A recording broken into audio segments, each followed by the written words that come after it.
Late afternoon, September 2nd. New York City stands in decay. Skyscrapers crumble, storefronts are boarded up, and beggars roam littered streets. Eddie Willers walks through the chaos, feeling dread. A bum looks up and says to him, "Who is John Galt?" "Hey Phil, how are we doing?" Well, I'm feeling the dread that you just described, Nick. I'm in Frankfurt still, and I can feel this Atlas Shrugged world crumbling around me.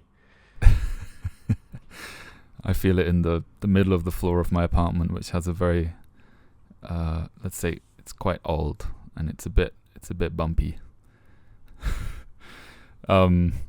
Today, we are talking about Ayn Rand's magnum opus, maybe you could say, one of many, Atlas Shrugged. And we're going to be talking about part 1 and part 2 of the book today. There are 3 parts in total. And yeah, I guess we'll get started. We've done Ayn Rand, one of her books before. We've done The Fountainhead. And I think it made a really good discussion. And it felt it felt natural for us to go to Atlas Shrugged and chew through this 1,000-page epic and talk about it. So, maybe some opening questions to set the scene here. The title, obviously, is kind of one point. So, Atlas, we all know, maybe, from the Greek legends, is our friend who got punished by the gods to forever hold up the earth, the Atlas, right? Or I guess the guy's name is Atlas, and nowadays we kind of associate the word Atlas with the planet. Yeah. In German, the book that has all the maps of the earth is called an atlas. So in school, yes, they always tell us to get our atlas out. Yeah. And so what might shrugging mean in this case? What would shrugging mean for the things that Atlas holds? Well, you can only imagine he would be shrugging the world off his shoulders and freeing himself of this burden that he was bestowed with. Okay, what does that mean in practice? Well, let's find out. You've read the book, hopefully, if you're listening to this. If not, it'll be confusing, but you can still get something out of it, I think. And so we start with Eddie Willers, out of all people, who is kind of a puzzling character. Maybe it will be revealed more in the last part of the book, what he signifies to the story. But he's this very odd, at first I thought this would be the protagonist, because The Fountainhead opens with Howard Rourke, of course. And so, I was puzzled to see Eddie just kind of being not even really a character. He pops in and out every now and then, just as a friend of Dagny's, Dagny, who's the real protagonist, of course. And he's kind of a narrative tool almost. So what are you making of Eddie Willers? He's like in this world with very, very strong characters, very, very strong wills. Eddie Willers is quite kind of meek and passive in comparison, I think. He kind of is not a instigator of action, but he kind of receives it and he comments on it. In terms of his position, I think he is the assistant of Dagny Taggart, who is I think she begins as an assistant, but ends up kind of running the show of the Taggart Railway, which is a railway line going through America. He speaks to me as kind of he's on the side of people like Dagny, but he's not like an action person. I think he might serve as a kind of point of reference for the reader, who we would be in this story, kind of, observing but also just the way he is. Like, he's not one of the bad guys, he's not incompetent, but he's not like a super genius. Obviously, like, if you're reading this book and you look at people like Hank Reardon or Francisco or all these other amazing people, or on the other side, the really evil people, I think Eddie is a kind of, relatable, observing character who is in this world just doing his best and not having amazing talents bestowed upon him by nature, but just being a diligent worker. And that's the kind of position I guess you would be in if you were in this world. Yeah, that's a really good point. So, as we said, he works for the company is called the Taggart Transcontinental. And the setting that we kind of are dropped into is one of decline, and we are in this world where America has kind of gone to shit, and where not just kind of social fabric but also the business fabric as well has declined. There's like a kind of shortage of good workers, and there are factories closing. The government is kind of trying to spread its power, and then we're introduced to Dagny Taggart, who is at the time, in the beginning of the book at least, an assistant, and is kind of inspired to save the railroad. And I think it's after she hears this piece of music by this composer called Richard Halley, which she recognizes as the Fifth Symphony of his or something. But as she kind of, it's kind of a hazy memory, but as she kind of searches to find more out about this song, she's told that this song doesn't actually exist. So there are these quite like kind of puzzling things peppered throughout, especially the beginning of the story, which, we're at a point where we haven't finished the book, so maybe this will conclude in the last section. We also have introduced to this like pirate character who's at this point in the novel kind of shrouded in mystery, but someone who's like been intercepting shipments that go off the coast to different countries. So in like true like epic Ayn Rand fashion, we have this like really kind of big scale idea of like big scale world with like these characters that also have very specific roles, and there's like real economy in like how they're written and like what they're supposed to represent, I think. And she's very clear about who they are and who they're supposed to be, I think. It's maybe worth talking about her brother to set the scene a bit. So Dagny's brother, Jim Taggart, is the rightful heir to the railroad, Taggart Transcontinental, but he's always kind of been in Japanese, kind of dameningen. I don't know. He's never been any good. He's kind of weak and weaselly, and although he has some smarts, he doesn't have the right values, I suppose, and that is reflected in his weakness and in his insecurity in himself, but also his arrogance at the same time. So as the story kind of progresses, we see him mismanaging the railroad, it going to shit, and Dagny, who is technically not even the manager, really taking care of everything, despite not being in charge. Technically, she's actually in charge. And whenever something goes well, her brother takes the credit, and whenever anything goes bad, she has to take the fall. But the people, the engineers on the ground, they know who is the real engine of the house, so to speak. Yeah. The workers are definitely a character within themselves, I think, as well. They have varying degrees of presence as different characters, but generally there's this kind of like, they're always this kind of similar to Eddie Willers. They're kind of this point of reference. They're like wise in their own way. They know who's like really doing the job and really who isn't. So I guess we should. I'll hand it over to you. On that note, I noticed that the workers and I guess the general public gets off a lot easier in this book than in The Fountainhead. So in The Fountainhead, we have, also the kind of masses being manipulated by Ellsworth Toohey, but they're really described as just kind of stupid and unappreciative, and they wouldn't know what's good if you put it in front of them, and they don't, of course, in the book.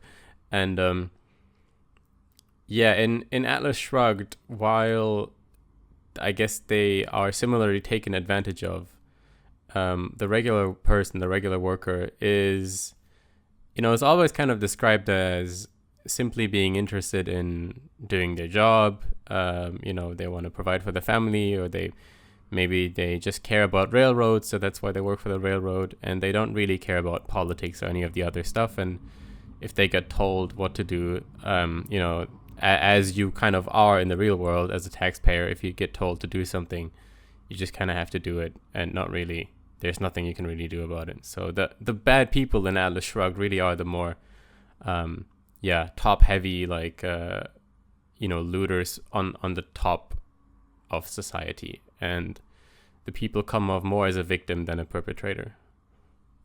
Yeah. There's a lot much less kind of discussion of the media generally in this book as a whole, and good point. Good points. So we're introduced to Hank Rearden, who is a steel magnate. He spent the last 10 years researching this and developing this new kind of steel, which he called Rearden metal. And Dagny, in her wisdom, decides that the only way to save the Taggart Transcontinental is through investing in Rearden metal. And these two companies and these two people end up becoming like really the central part of this whole drama, and as well as the government as well. Hank Rearden is also, he has a family, and he has a pretty bad relationship with basically everyone in his family and extended family. Not necessarily due to any fault of his own, but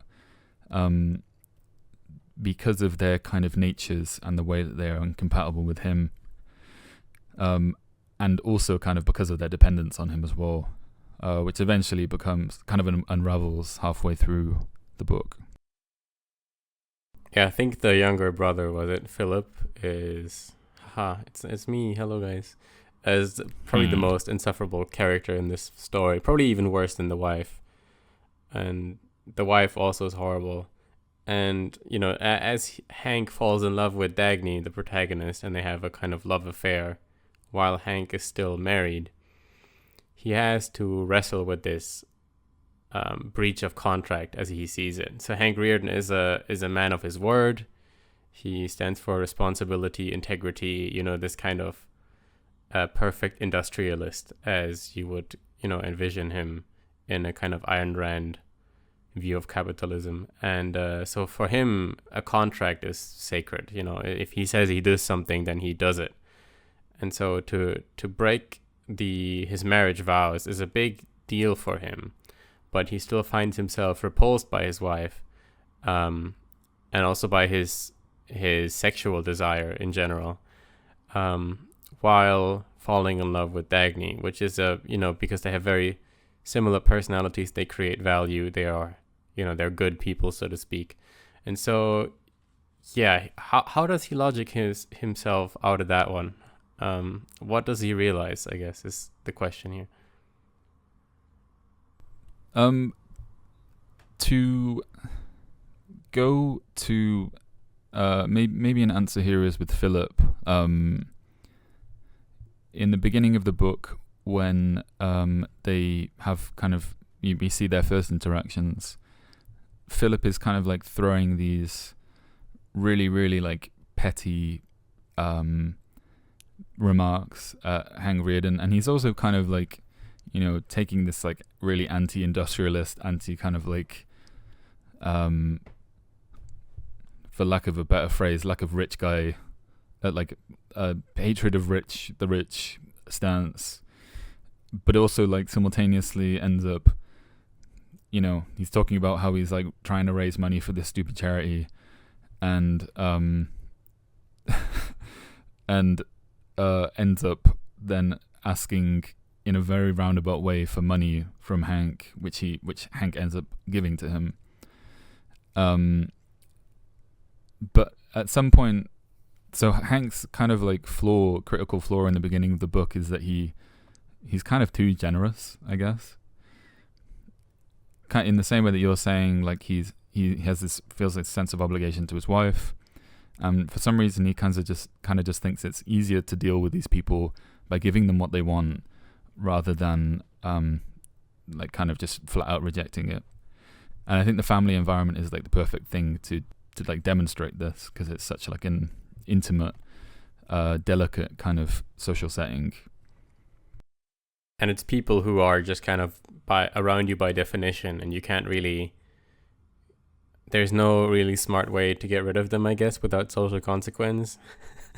By get rid, I don't mean kill, obviously, but if you like, I guess it's the same reason why you don't have generally political conversations at like a family dinner, right? Is because everyone has their opinions anyway. You're not going to persuade anyone, and now you're still going to have to be around these people. Now they're just going to hate you more. So yeah, exactly. Well, yeah, you tell me about what did you think like helped to unravel Reardon's relationship with his wife, or his thinking about his wife? Well, he does instinctively know that his wife and his family in general, that they are dependent on him because of, well, first of all, they're just being shit, but also his virtues, right? His hardworkingness, his industrialism, his conscientiousness, everything that supports the family and that pays for all their stuff is what makes them depend on him. At the same time, it is these qualities that they despise, constantly bully him for, saying, "Oh, why are you coming home so late? You should be taking better care of us." So and obviously if Hank Reardon would not have any of these qualities, then his family wouldn't have any food, wouldn't have any clothes, wouldn't live in a nice house, etc., etc. And so it's obvious. It's a very obvious contradiction that is bothering him. And then when it comes to his wife specifically, as he starts his love affair with Dagny, who is very similar to himself and the opposite of his wife in character, after the first time they sleep with each other, he has this reaction the next morning of disgust. Not just that he broke his contract with his wife, so to speak, but also just his sexual desire, the desire for sex and the body and flesh. He sees that as kind of a lower animalistic impulse, like eating a cake when you're not supposed to. And Dagny retorts and says it's quite different, and she kind of articulates the Ayn Rand point of view that we also see in The Fountainhead, I think, where, the mind and the body are one thing, and to engage in sexual desire and to find someone attractive in that way, when in that kind of, a love affair where both respect each other, is simply an expression of their respect and of their love and of their virtue. And so he has to kind of chew on that, and eventually comes around to see it that way, I think. Yeah. And he basically, just hands a lawyer a shitload of a blank check. Actually, hands this lawyer a blank check and just says, "Do whatever you need to do. Just resolve this marriage." Yeah, there's a scene before that I like where they're at a party, and Hank Reardon gave his wife this bracelet of his new medal, the first metal that was cast, he made into a bracelet for his wife, and she wears it around the party, being like, "Oh, look at this ugly thing I got from my husband. I wish he would give me diamonds or something." And Dagny is like, "Oh, I have a diamond bracelet here. If you really hate it, I really like it, so let's exchange it." And then she kind of has to do it because she went around the party all night saying that she hates it. And so I guess the point of that scene, and many scenes actually in the book, is to expose the fraud in these kind of values that many people behold, but similar, like Hank Rearden's family, without the values that without the values that many people despise, like industrialism, capitalism, whatever they smeared as greed and selfishness. Without those values, you can't have all the nice things that you consume every day. It's kind of the image of the liberal hipster, tweeting from their iPhone at Starbucks how they hate capitalism. It's pretty much that, but elaborated a bit more into a concrete idea in various settings. Yeah, and a lot of the party scenes are kind of like, they're really well written, and there are actually loads of party scenes. This like high society, like everyone is kind of out for their own benefit, and they're all agreeing with each other, and they're all kind of performing, and then contrasted with characters like Dagny and Rearden coming in, and the way that they are seen in those parties is also kind of like indicative of, it kind of represents the way they're seen, like as a whole, I guess. Although we do have a lot less kind of talk about literature and stuff as well, and like literature that's associations and culture and stuff like that, and critique, and obviously the media, like we said earlier.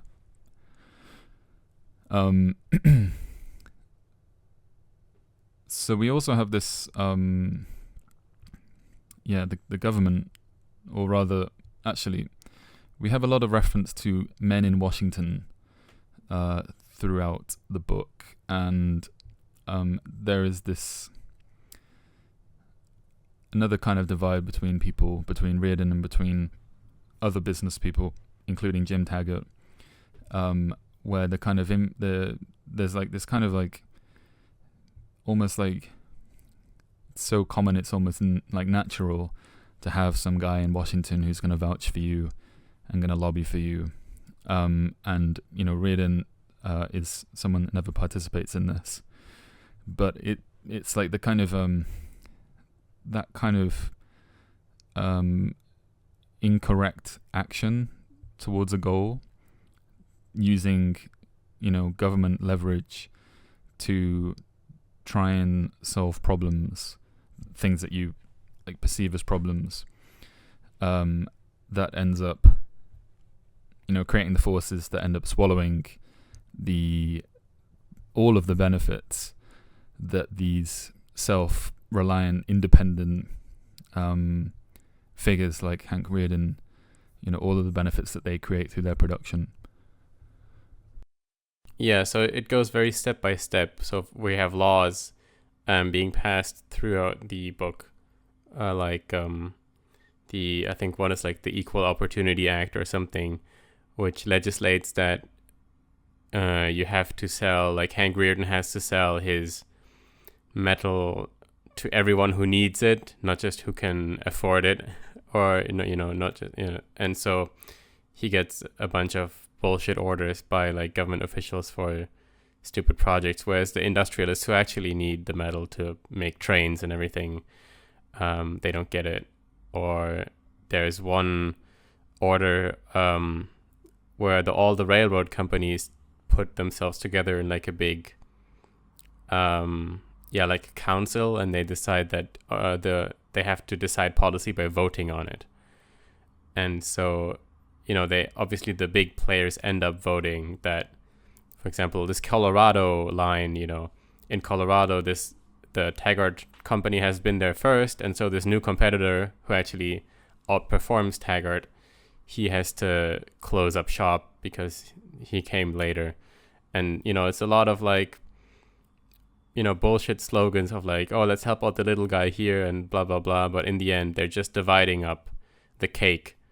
And I think this is really, it's kind of explained how in the modern kind of government and capitalist fusion, companies can act immorally constantly. So it's always this thing like, who is at fault in libertarian circles?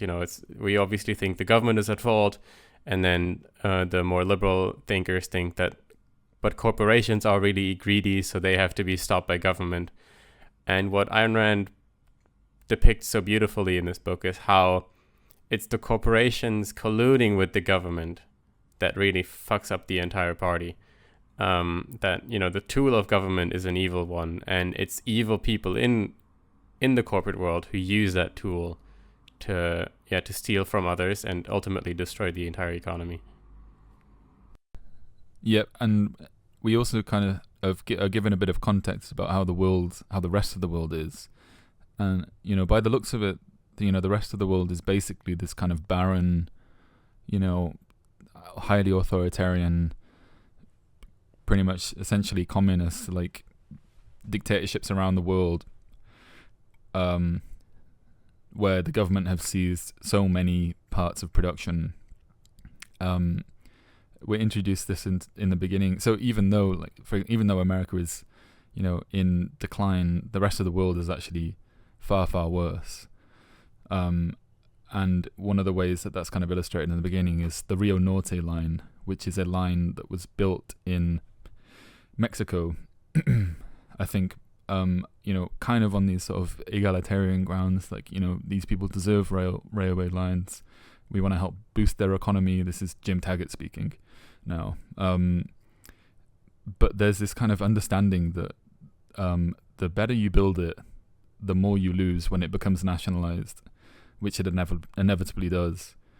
And it's Dagny that pulls a pretty impressive trick, a pretty impressive couple of moves to make sure that they get as little as possible out of the deal when they seize it, which is seizing it to, in this Rand depiction, to enrich, a very small group of people. And we also see, how as Reardon Metal, like you said, how they, as the government continues to, or these corporate government interests continue to infringe on the production of metal, but also the way that trains are run, limiting the speed, for example, or limiting the amount of carts that can be run on the grounds of things like safety, for example, which obviously goes completely runs completely in contrary to this whole idea of progress and benefit that this new miracle metal is supposed to bring to the people. And as this script kind of tightens, we see the consequences, which are, trains go, they end up arriving later, and there are, more accidents, and there are all these kind of just inefficiencies that are produced. I don't know, maybe I want to say this now, actually. Maybe we should kind of jump into it. It's actually kind of at the end of part 2, but we can kind of jump a bit back and forth, I think. The culmination of this inefficiency and not actually just inefficiency, but bureaucratization of the process, it creates this atmosphere where everyone is kind of looking to defend themselves from responsibility. And this is demonstrated in a very, very pivotal scene where there's essentially this huge train accident which kills all of the passengers on this train and the crew. Whereby, continuous decline of the railway lines, where they're not being repaired properly because of this belief that you can kind of manage things. These people that aren't producers and business runners, they're just kind of bureaucrats, and these weaker men, they let this rail line go into decline. The Taggart Comet, which is the flagship train, ends up, I think, derailing, or is at least stopped because of like the track is like worn. And there's this really incredible scene where we're given the kind of we flip between a bunch of different characters we never met before, and most of them are kind of workers on the train, as they try to kind of like negotiate in themselves, like, and they all suffer this kind of crazy, really, really saddening, like, spiritual breaking when they realize, like, oh, if I don't divert responsibility to someone else, I'm gonna be out of a job, and my family are gonna starve. So I'm in this situation where I have to pass the bar on to someone else, otherwise I'm completely fucked. And the people in the management positions, they make a couple of phone calls and they say, hand it to this guy, and then they go to their summer home and make sure no one can contact them again. And all the while as well on the train, there'll be a guy who's given a job and he's like, yeah, sure, I'll take care of it, and then he just jumps off the train and runs into the night. And like everyone is so terrified of these consequences that that there's basically no one left aside from one guy who makes the awful decision to take like a coal engine through a very long tunnel, which ends up suffocating everyone. Yeah, it's a congressman who kind of bullies everyone on the train of like, I have to go to my important meeting. I don't know anything about trains, but let's get this fucking thing moving. Yeah, he's a passenger. And then they find like one drunk engineer who gets talked into actually doing it, and everyone dies. Yeah. That's kind of a culminating scene, and I like how they describe the abdication of responsibility, because you get in this downward spiral, and at some point it's like, what can the simple worker do? You're kind of fucked either way. Yeah, and also at this point as well, the government's basically declared like emergency powers, whereby no one's allowed to quit their job, and that there are all these like crazy bizarre rules that they're making up to try and continue this industry in collapse. And you have love the way it's described of like workers who have fled get replaced by like basically just random homeless guys who assume the same name, and it's just like a way of just like trying to the company is trying to protect their ass, and how it just all completely crumbles in on itself in like the worst way possible, and ends up in this disaster. Yeah, what I really like about the way all the legislation is described and how it kind of goes into this downward spiral is there are very at the beginning small laws that the average reader, being not versed in economics, would probably agree with. No, this is kind of okay, right? Like, the Equal Opportunity Act or whatever. Let's divide up the big railroads, because we don't want the big private companies to become too powerful. So let's get some government to divide up the cake a little bit and give this guy a bit and give this guy a bit. And it describes very well how the laws get more and more progressively socialistic, and how it eventually ends up at complete hell. And I guess Ayn Rand critiques a couple of ideas indirectly here. One is this, like, the road to hell is paved with good intentions. We can clearly see that all the people involved in the lawmaking and the corporate players also, who are trying to loot from each other, there really are no good intentions. It's just shrouded in those kind of words, right?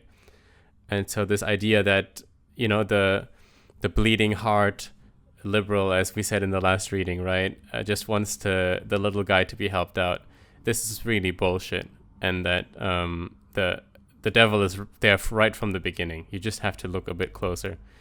And another thing is, I think in contemporary discourse, when, for example, someone calls, and even like people like Dave Smith, who is a well-known libertarian commentator in this sphere, when someone says, for example, Bernie Sanders is a socialist or Bernie Sanders is a communist, they're kind of like, well, Bernie Sanders, obviously he's kind of out there and he's kind of crazy, but we shouldn't throw these words around so easily. He's not like Mao Zedong.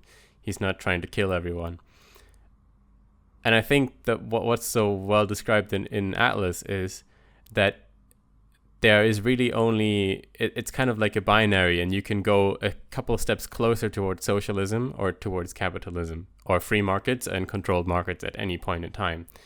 And, it's not the degree that really matters. It's not that the equal opportunity law is just a little bit evil, and then divide everything up into 1,000 bits and no workers allowed to leave their job and complete nationalization of all industry. That's the really evil law. It's the same exact idea. It's the same complete perversion of morality and of everything that is good: production, creation, strength, responsibility. It's the same perversion that drives these laws, and it really doesn't matter if it's a little bit or a lot, because a little bit will lead to a lot. Yeah, great point. I want to read a little quote from that chapter that I spoke about, just because I want to kind of illustrate, I want to kind of give an idea of what this great chapter is like. We're starting in the middle, but I mean, you can kind of just get an idea through the language here. Dave Mitchum was not good at understanding problems of engineering and transportation, but he understood men like Clifton Losey. He understood the kind of game the New York executives were playing and what they were doing to him. The order did not tell him to give Mr. Chalmers a coal-burning engine, just an engine. If the time came to answer questions, wouldn't Mr. Losey gasp in shocked indignation that he had expected a division superintendent to know that only a diesel engine could be meant in that order? The order stated that he was to send the comet through, quote, safely. The order stated that he was to send the comet through, quote, safely. Wasn't a division superintendent expected to know what was safe? Quote, and without unnecessary delay. What was an unnecessary delay? If the possibility of a major disaster was involved, wouldn't a delay of a week or a month be considered necessary? The New York executives did not care, thought Mitchum. They did not care whether Mr. Chalmers reached his meeting on time or whether an unprecedented catastrophe struck their rails. They cared only about making sure that they were not to be blamed for either. If he held the train, they would make him the scapegoat to appease the anger of Mr. Chalmers. If he sent the train through and it did not reach the western portal of the tunnel, they would put the blame on his incompetence. They would claim that he had acted against their orders in either case. What would he be able to do to prove? To whom? One could prove nothing to a tribunal that had no stated policy, no defined procedure, no rules of evidence, no binding principles. A tribunal such as the Unification Board that pronounced men guilty or innocent as it saw fit, with no standard of guilt or innocence. Dave Mitchum knew nothing about philosophy of law, but he knew that when a court is not bound by any rules, it is not bound by any facts. And then a hearing is not an issue of justice, but an issue of men. And your fate depends not on what you have or have not done, but on whom you do or do not know. He asked himself, what chance would he have at such a hearing against Mr. James Taggart, Mr. Clifton Losey, Mr. Kip Chalmers, and their powerful friends? It's worth or just tagging on here that Mr. James Taggart is kind of thought this is after he kind of compromises at an important juncture in the book, because he's kind of essentially blackmailed, and this puts him in the same position as all of these other horrible people, which is, I think, was a really interesting decision to include his name here. Right, so we get at the outset, let's bring democracy into the railroad industry to instead of all this bad competition, let's put some democracy, and that's always good, right? We all like democracy. And then what that eventually ends up meaning is that everyone is in a blackmail position to nod along as the train, metaphorically and literally goes into hell. Yeah, literally. Yeah, I think, sometimes we read a fictional story like this, and, there are, for example, the law where it's like, no worker is allowed to leave their post. Everything has to be maintained as it was last year, same sales and everything. And it's, oh yeah, this sounds ridiculous. Even a planned economy couldn't get this ridiculous, right? And then remembered, oh, no, wait, in Cambodia, they literally killed people with glasses because that means you're smart and that you're bourgeois, right? If you have glasses. So the ridiculousness and the horror of the real world will, is always going to outperform fiction. And yeah, for sure. It's, none of this is really out of reach of happening, is what I'm trying to say. Or, it already literally happened. So. Yeah.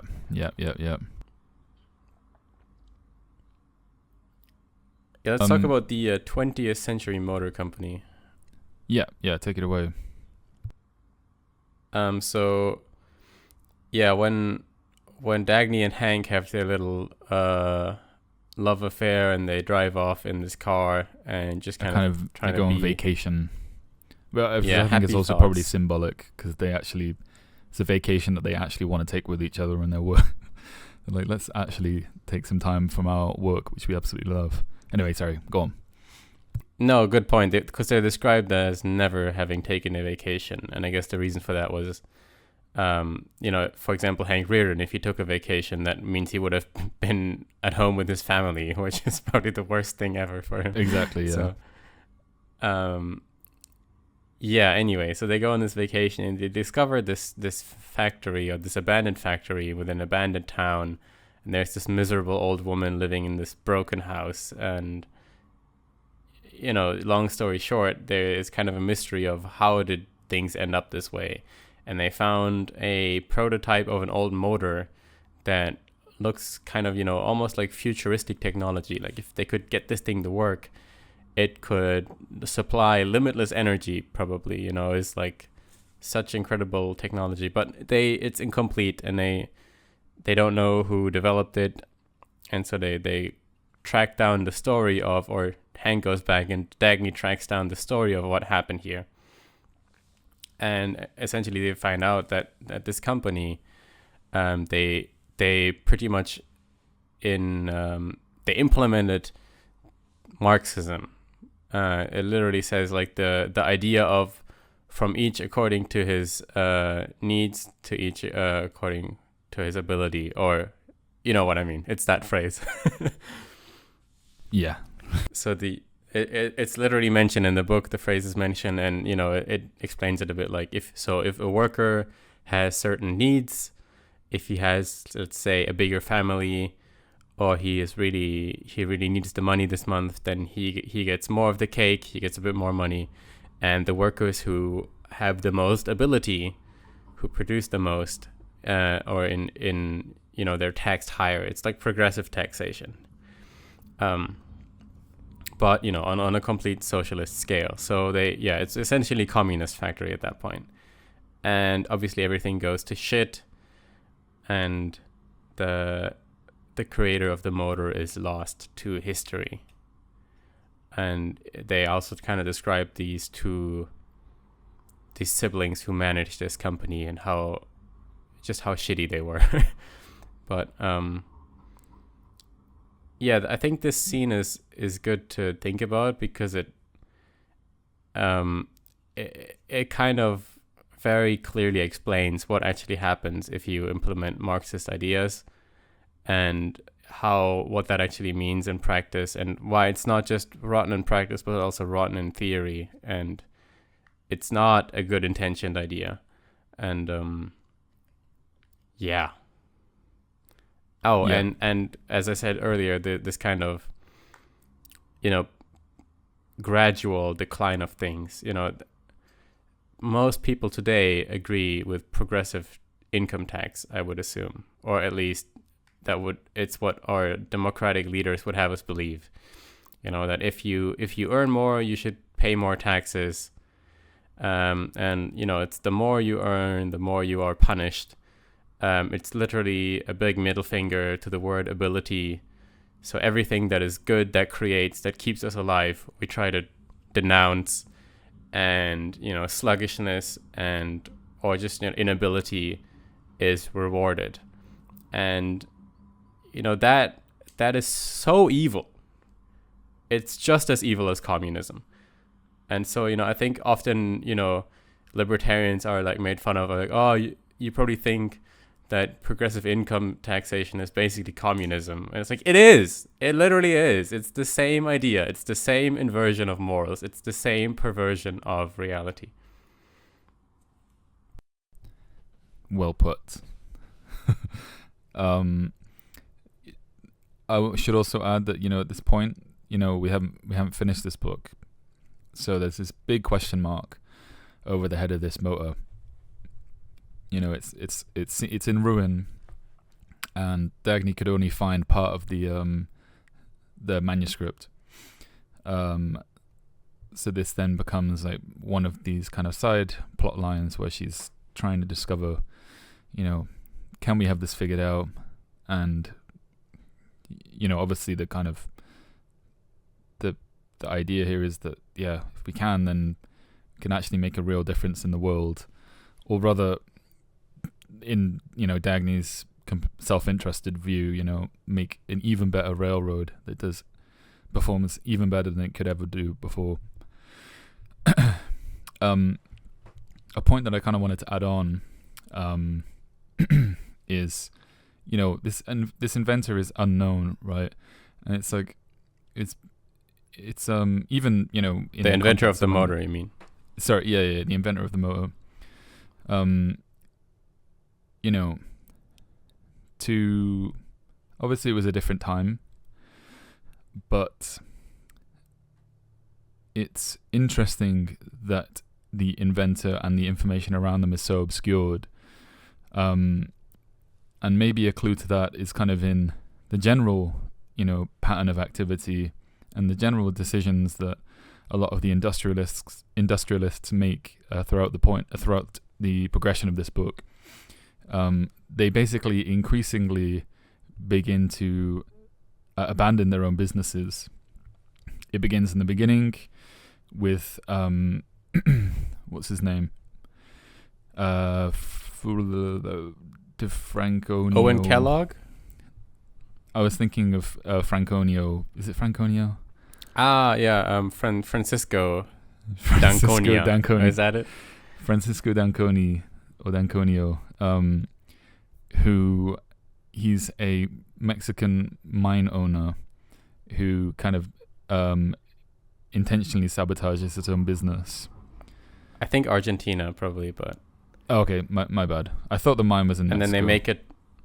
I think they are Argentinian. They move to the United States, their empire, and then he is the heir of the company. And then he builds this mine in Mexico that turns out there is no copper at all. It's a complete wrong decision to make a mine there. There's nothing there. And when the state seizes that, they fall into this trap. Right. Yeah, that's right. But the larger point that I want to make is, we have people like Owen Kellogg, for example, and many of these other business people just completely abandoning post and just disappearing because the consequences of running their business are so severe, and the punishment that they receive for doing good work is so severe that they're kind of just like, this is just completely not worth doing anymore, and they use what leftover money they have to ensure that they can vanish completely without a trace. Obviously, this engineer who made the motor is probably not in a similar financial position, but maybe the kind of thing here is the same. Yeah, I don't know if you have any points on that. Yeah, I've read a bit further than you in the story, so I know a bit more. I don't want to spoil anything, but yeah, I guess the questions we should be asking at this point in the story are, where are they going? Why are they all, why this sudden switch from one day to the other? They're desperately trying to cling on to their empire, and then the next day something happens and they're just, I guess I'm fine with not having this anymore. And I guess, why hasn't it happened yet to Dagny and to Hank Reardon? Yeah. That's a good question. There is like a conversation between Taggart and D'Anconio, where they have this really quite interesting conversation. They both really admire each other. They kind of have a little bit of a bromance going on, but Reardon just he can't understand why Francisco would choose to destroy his own business and why he would choose it as opposed to kind of produce, which is Reardon's like main objective.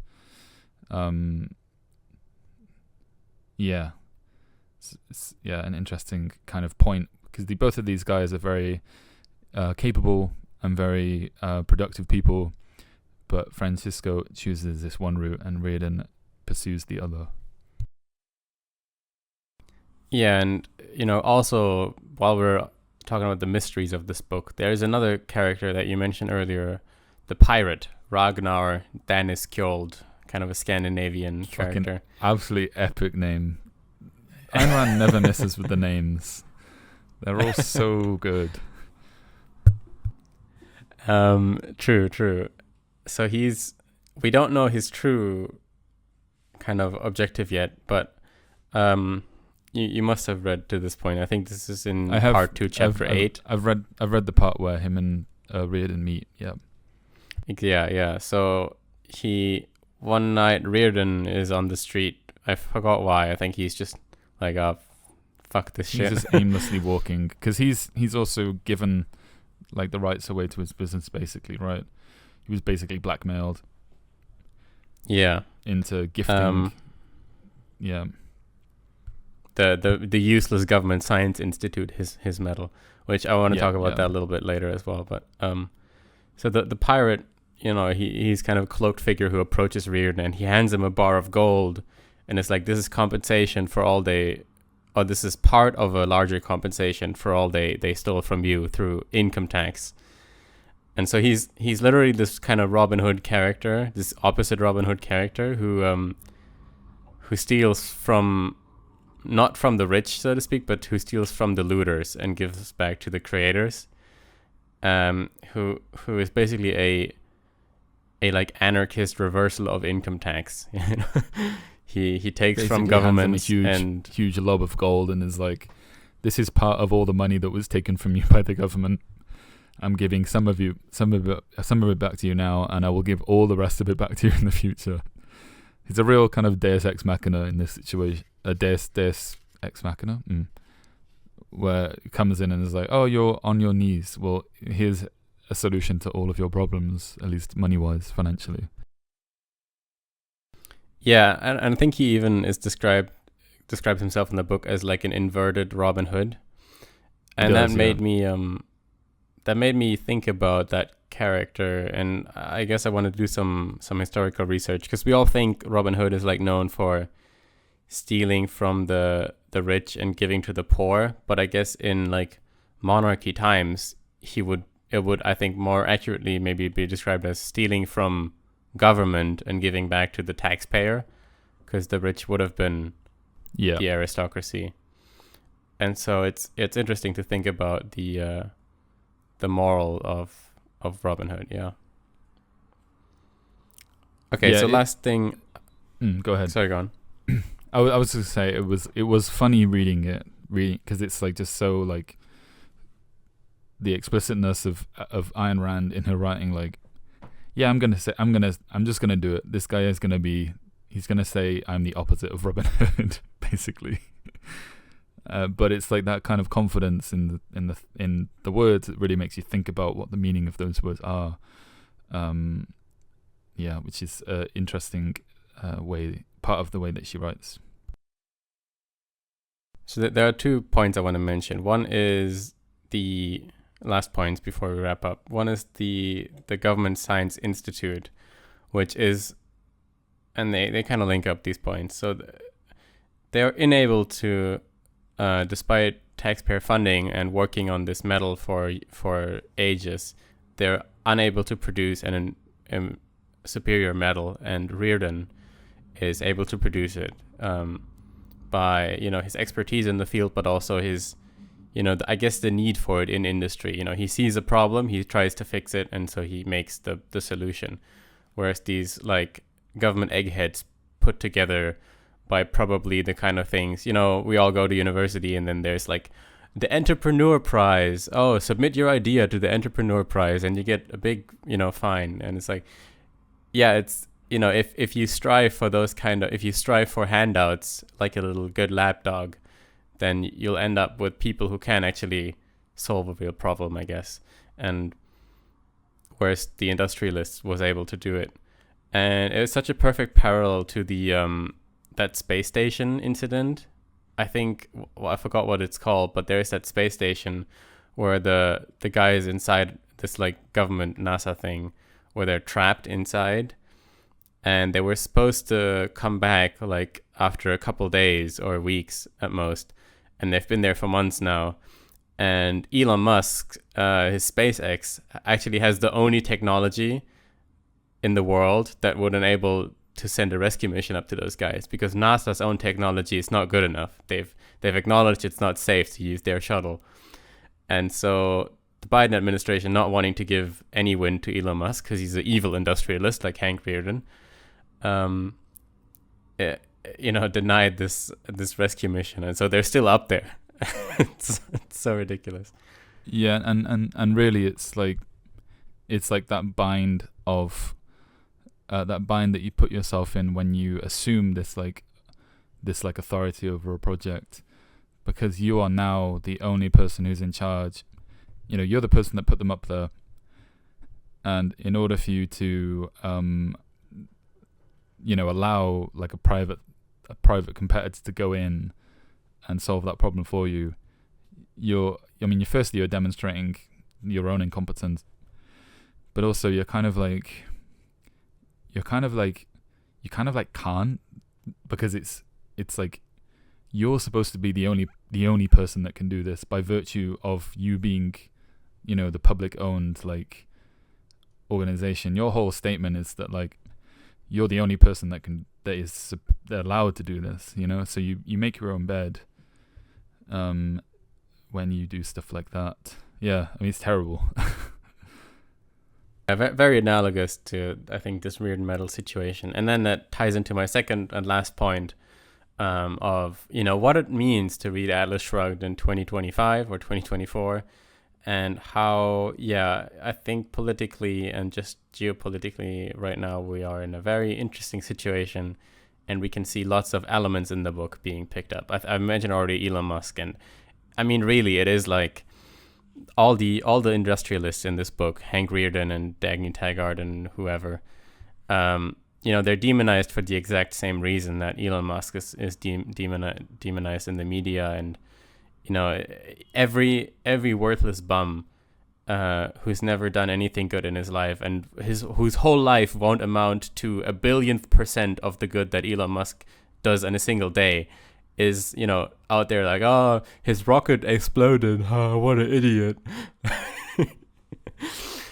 It's just the perversion of morality is, it's the same thing that's described in Atlas, I feel. Yeah, 100%. I think the parallels here are like very, very, very like interesting to talk and think about. I would really like, maybe we should aim to do this in the second part of this podcast, but to kind of try and draw some modern parallels and have a little bit of a reflection on the story as a whole.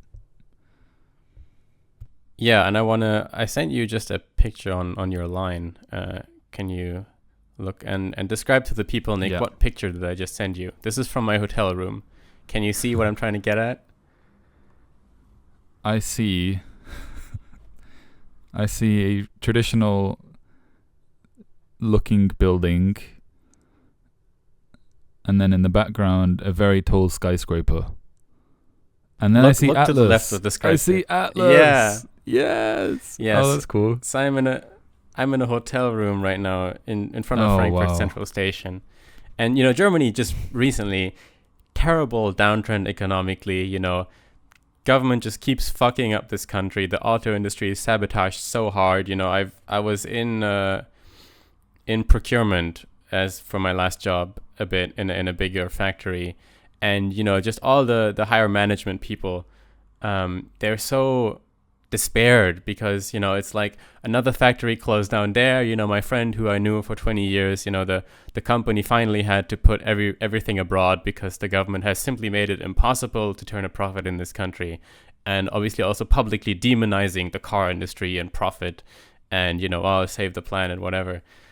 And Germany is in this terrible down spiral, and Frankfurt is just the filth-ridden heart of that. I feel like it's you think of Frankfurt as like the financial central of Europe. It's like all the big banks are here, and we got all the finance. And if you actually walk around Frankfurt Central Station, 80% of the people are like the nightmare creatures described in Atlas around the 20th century motive factory. It's like,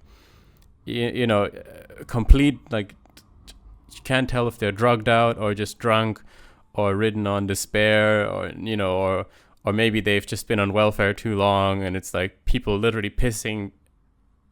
Like I literally saw like a druggy guy pissing against the wall that I sent you a picture of, and on top of that building, that's Frankfurt Central Station, is a statue of Atlas, the guy holding the earth. And so I think we're just about to be shrugged off here. It's just about to happen. Yeah. That's absolutely wild. All right. Great way to end it. Hope you've enjoyed the episode. We'll be back with part 2 sometime in the future. Bye-bye. Bye.